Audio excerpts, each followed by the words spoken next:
बघितलं, हे असं चाललंय. अजून आले नाहीत तुझे सुपुत्र. हवं मी आता समधीकडे चौकशी करून आलो. आम्ही चंगच बांधला होता, नाही म्हणजे नाहीच सोडायचं.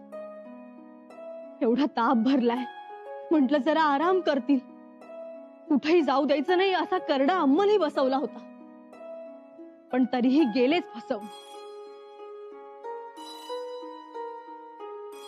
आता काय म्हणावं या दांडगाईला? तू बघच, आम्ही राजे म्हणणार नाही, छत्रपती म्हणणार नाही, काही काही म्हणणार नाही, पहिल्यावरच घेणार आहोत त्यांना. चांगली खरडपट्टी काढा. तर हो, आपली बायको एवढी काळजी करते, जरा पापण्याड होऊ देत नाही, तर ही बेफिकिरी. आता अजिबात नरमाईचं धोरण घ्यायचं नाही. तू बघच, आम्हाला खूप राग आलाय राजांचा. एवढी डोळ्यात धूळफेक, आम्ही नाही म्हणजे नाहीच ऐकणार आता. हो, मी आधी त्यांच्यासाठी न्याहारी तयार केली होती. म्हणलं उठले की गरम गरम खाऊन घेत्याल. अहो घेऊन निघालोच होतो, पर म्हटलं बघूया उठलेत का नाही, तरी तर येऊ कारभार. चला तुम्ही खाऊन घ्या. नाही धारात, आता आम्ही इथून हलणारच नाही. येतीलच ना कधीतरी, सकाळी दुपारी संध्याकाळी. आजारी माणूस असं जाऊन जाऊन जाईल तरी कुठे? थांबा.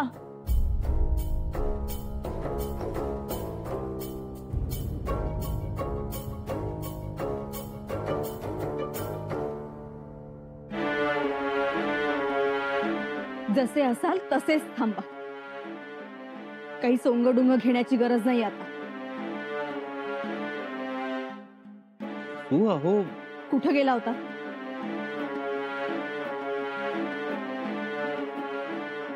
आमच्याकडे काय बघताय, द्या की उत्तर. तो पावतो, मी येतो न्याहारी घेऊन.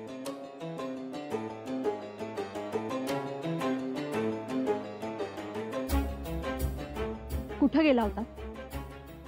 एवढा ताप आहे, अशक्तपणा आलाय, खोकलाही आहे, तरीही बाहेर निघून गेला. काहीही न सांगता गुपचूप गेला. अशी काय तातडी होती हो राजे? बोला. येसू माफ करा, तुम्हाला न सांगता गेलो आम्ही. प्रतापगडावर आई भवानीचा अष्टमीचा उत्सव होता. आम्ही दर्शन घेण्यासाठी गेलो आणि येताना तुमच्यासाठी अंगाराही आणलाय देवीचा, तुम्हाला कोणतीही तकलीफ होऊ नये म्हणून. तुम्ही प्रतापगडी गेला होता? हो, तुमचं सगळं काही सुखरूप पार पडावं म्हणून. राजे, का गेलात अंगात ताप असतानाही? आमच्या देवीसाठी आम्ही त्या देवीकडे गेलो.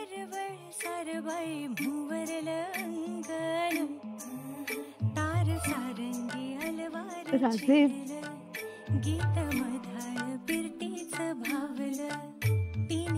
येसू, वेणी सुद्धा आणलीये तुमच्यासाठी.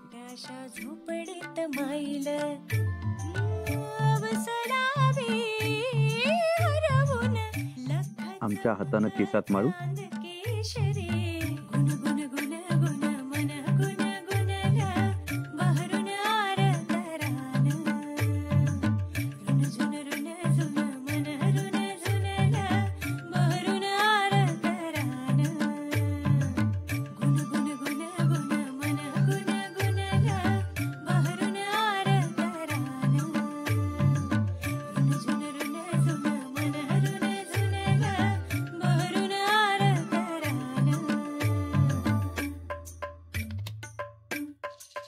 साजऱ्या दिसताय.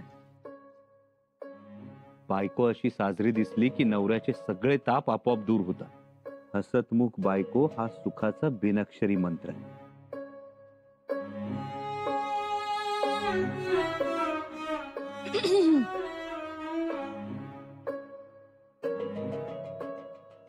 न्याहारी आणली या. भूक लागलीच आहे, आम्ही हात धुवून येतो. बर.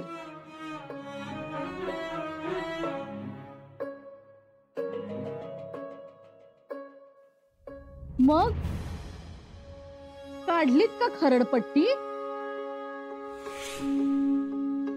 तुम्ही का गोऱ्या मोऱ्या होताय? धारात्या अगं आणि ही वेणी आता तर नव्हती. वेणी कोणी माळली? त्यांनीच माळलीये. आमच्यासाठी देवीला जाऊन आले. आठवणीने वेणी सुद्धा घेऊन आले. म्हणजे मग आपण हत्यारानं धार लावून ठेवली होती त्याचं काय झालं? बोललात ना नेहमी सारख्या. बाई बाई बाई, तुमच्या भरोश्यावर कुठली मोहीमच आखाय नको. शस्त्र ठेवून फितूर होऊन वेणी माळून मोकळ्या बी झाल्या. अशी कशी हो नजरबंदी होते राजांना बघून? ते आता या फुलांना आणि वेणीलाच विचार. अरे देवा, आता त्या मुक्या फुलांना वाचा कधी फुटायची? इथं इरसरीची माणसं मुकी होत्यात. धारात्या कसम से मैं झूठ नहीं बोलूंगा मालिक. वो हीरा है, हीरा. असली है या नकली? हुजूर, ये अब्दुल्ला दलवी कोई हीरा लाएगा ना तो वो असली ही लाएगा. ठीक है मालिक, बहुत काम का सरदार है वो. अगर उसने यहां जंजीरा में कदम रखा तो वहां रायगढ़ में बुरुज हिल ही गया समझो. लेकिन वो मीठे पानी की मछली खारे पानी में नहीं टिकेगी. टिकेगी हुजूर, टिकेगी. और इस जंजीरा के छाव में वो मछली बड़ी भी बनेगी. देव मासच. हुजूर खोटं नाही बोलत.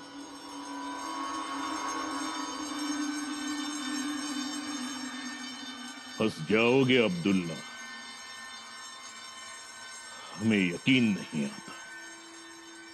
हुजूर, मला तरी कुठे यकीन होता.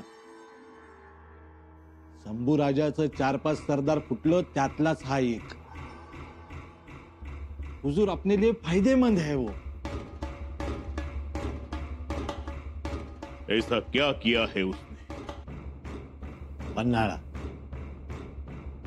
पन्हाळा उसने एका रात्रीत जिंकलाय. साथीला किती लोग? 65, 60 और 5. और संभाजी ने ऐसा वीर खोया है. एक बार, आप एक बार उसे मिलो, आप बहुत खुश हो जाओगे. अभी नहीं, बाद में. हुजूर सुनिए तो सही. मालिक, स्वराज का जानकार सरदार है वो. हिम्मत बहादुर है, ताकतवर है वो.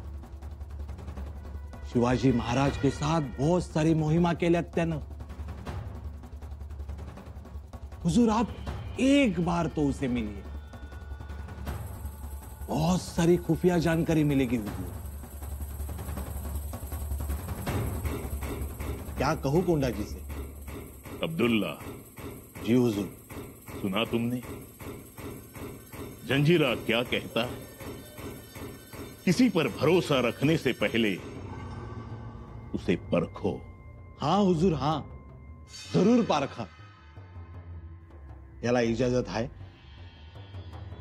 इजाजत है, लेकिन हमारी कुछ शर्तें हैं. शर्तें? हम 3 इम्तिहान लेंगे. तीनों इम्तिहान में कोंडा जी कामयाब रहा तो ही जंजीरा उसे कबूल करेगा, वरना रुखसत.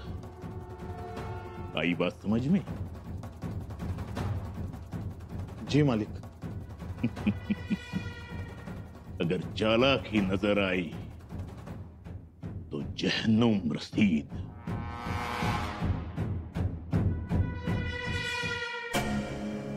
ज्योतेश, दार लावून घेऊन बाहेरच थांब. जी.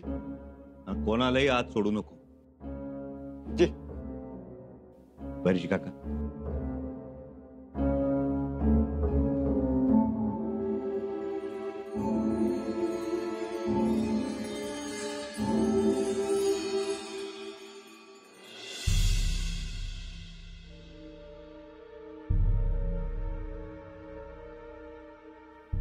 ही चंद्रदर्शिका. चंद्रवेळा, चंद्र उदय, चंद्र अस्त यानुसार ही चंद्रदर्शिका तयार केली. चंद्रदर्शिका. यात एकूण 35 चंद्र आहेत.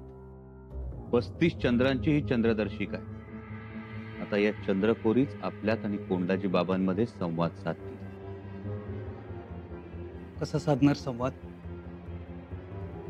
अशीच एक चंद्रदर्शिका आम्ही कोंडाजी बाबांना सुद्धा दिली आहे.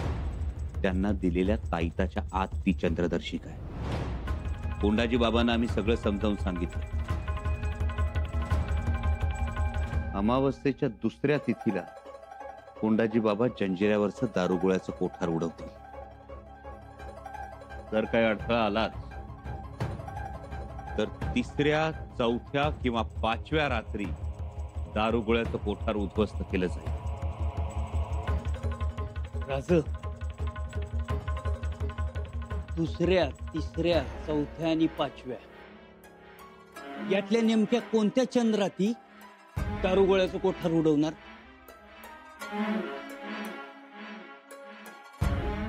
ते आपल्याला कोंडाजी बाबा कळवतील. तसा गुप्त संदेश पाठवतील. इकडे आपण तयारीत आहोतच. कोंडाजी बाबांचा संदेश येताच दादाजी देशपांड्यांचा आरमार जंजिऱ्याच्या दिशेने झेपावं. वा महाराज, एकदम छाक योजना बनवली बघा. बैरजी काका, या मोहिमेचं मर्म समजून घ्या. यात एकूण 35 चंद्र आहेत. 7 चंद्रांचा एक असे 5 टप्पे तयार केले. प्रत्येक 7 चंद्रांनंतर एक टप्पा बदलेल.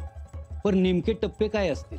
पहिला टप्पा हा कोंडाजी बाबांसाठी खूप खडतर असेल. या टप्प्यात त्यांना सिद्धी खैरियतच्या रोषाला सामोरं जावं लागेल. कोंडाजी बाबांच्या सहनशीलतेचा अंत झाला तर तो याच टप्प्यात होईल. दुसऱ्या टप्प्यात कोंडाजी बाबांची परीक्षा घेतली जाईल. त्यांच्या खरेपणाची शहानिशा केली जाईल. पण नेमकी कोणती शहानिशा आणि तिचं नेमकं स्वरूप काय असेल? स्वरूप खूप भयंकर आणि यातना देणारं असेल. कोंडाजी बाबांसारख्या निष्ठावंतासाठी त्या मरण यातनाच.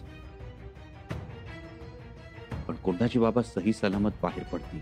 खरं सांगू का महाराज, कोंडाजी बाबासाठी हे लय मोठं अग्निदिव्य असेल बघा. हो, अग्निदिव्यच. 3ऱ्या टप्प्यात कोंडाजी बाबांना अनेक प्रलोभनं दाखवली जातील. ती प्रलोभनं सर्व प्रकारची असतील. कोणताही माणूस मोहाला बळी पडेल अशी प्रलोभनं असतील. 4थ्या टप्प्यात कोंडाजी बाबांना सिद्धी खैरियतचा विश्वास संपादन करायचा आहे. इतका की सिद्धी खैरियतला कोंडाजी बाबांशिवाय अजिबात करमता कामा नये. कोंडाजी बाबा हा जंजिऱ्यात आलेला साधा सुद्धा माणूस नाही, तर आपला सच्चा यार आहे असं सिद्धी खैरियतला वाटलं पाहिजे. आणि इथूनच कोंडाजी बाबांना आपल्या योजनेला सुरुवात करायची.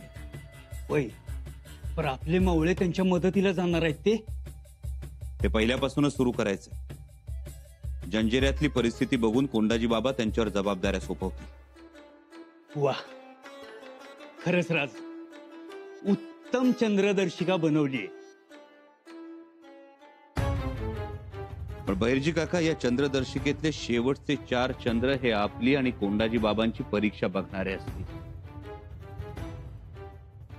आमच्या अंदाजानुसार शक्यतो 4थ्या आणि 5व्या चंद्राला सूर्यास्तानंतर अंधार पडतो. तेव्हा सामसूम होताच स्फोट करून कोंडाजी बाबा जंजिऱ्यातून बाहेर पडतील. मग चंद्र उगवेल आणि उगवत्या चंद्राच्या उजेडात आपल्याला जंजिऱ्याला लागलेलं ग्रहण दिसेल. आणि तोपर्यंत आपला आरमार रणशिंग फुंकत मोठ्या डौलानं निघाला असेल जंजिऱ्याच्या दिशेने. काय घेतील इम्तिहान? आपल्याला तरी काय पता. पण लय फिकीर वाटते बघ. नवाबाची इम्तिहान अवघड असती. माणूस टिकत नाही. सच्चा आदमी टिकत नाही. बराबर फरमाया. आपल्यासारखेच टिकतात. कोंडाजीला काय आता इम्तिहान द्यावं लागतंय काय माहित. तुम्हाला काय इम्तिहान द्यावी लागली होती? मला इथल्या महादेवाच्या मंदिरातली शिवपिंड फोडायला लावली होती. और और नको नको ते मांस खायला लावलं होतं मला. खाल्लं होतं?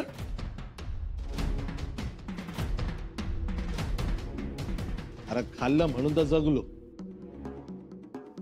तवा नवाबाला विश्वास बसला की हा माणूस सच्चा आहे म्हणून,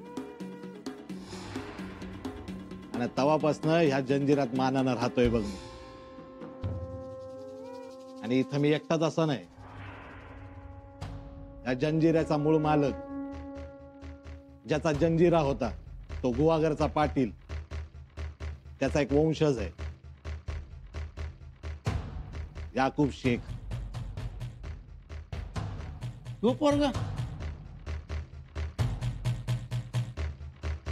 हा, तो पोरगा. अरे हे चालूच आहे. आपण अब्दुल्ला झालो म्हणून दर्या काय खवळत नाही, कळलं का? आता मला काळजी एकच, कोंडाजी बाबाला सिद्धीनं या जंजिरात सामावून घेतला पाहिजे. ते खातील मांस, फोडतील पिंड.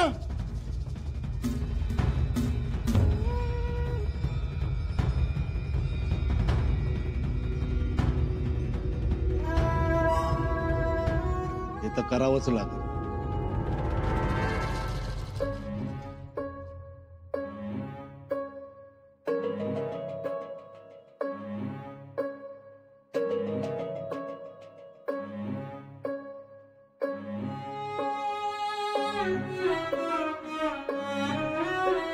औषध घ्या.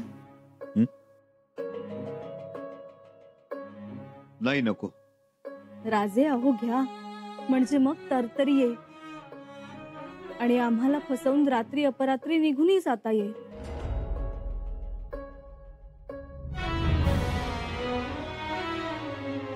तू राजे, सफाई नकोय आम्हाला. आम्ही मागितली का तुम्हाला? मग का देताय? घ्या औषध. खरंच नको आम्हाला. हे बघा, आता आम्हाला ताप नाही आणि थंडी नाही. याचा अर्थ एकच, राजांच्या मनासारखं काहीतरी घडतंय.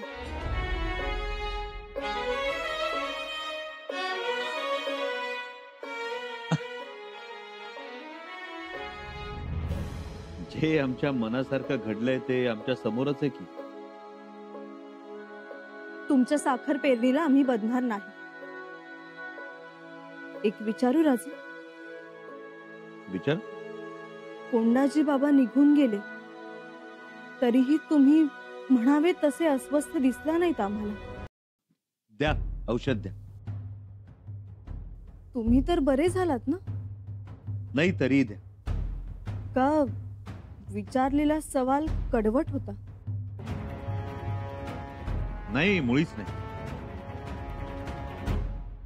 नाही, औषध मागितलं म्हणून विचारलं. बर, घ्या औषध.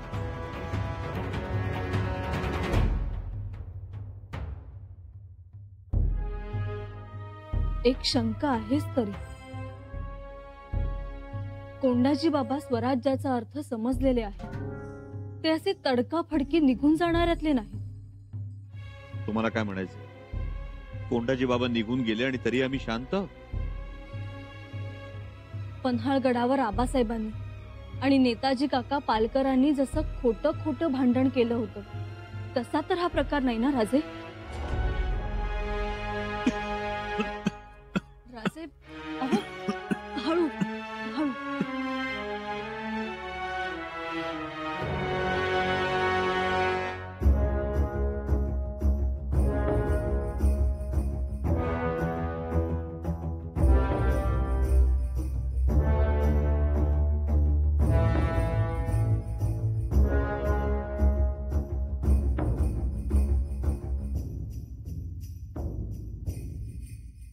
राजन, तुमचा योग कोंडाजी बाबा जंजिरात येऊन पोचला. या आता ठरल्याप्रमाणे कोठार उडवणार म्हणजे उडवणार.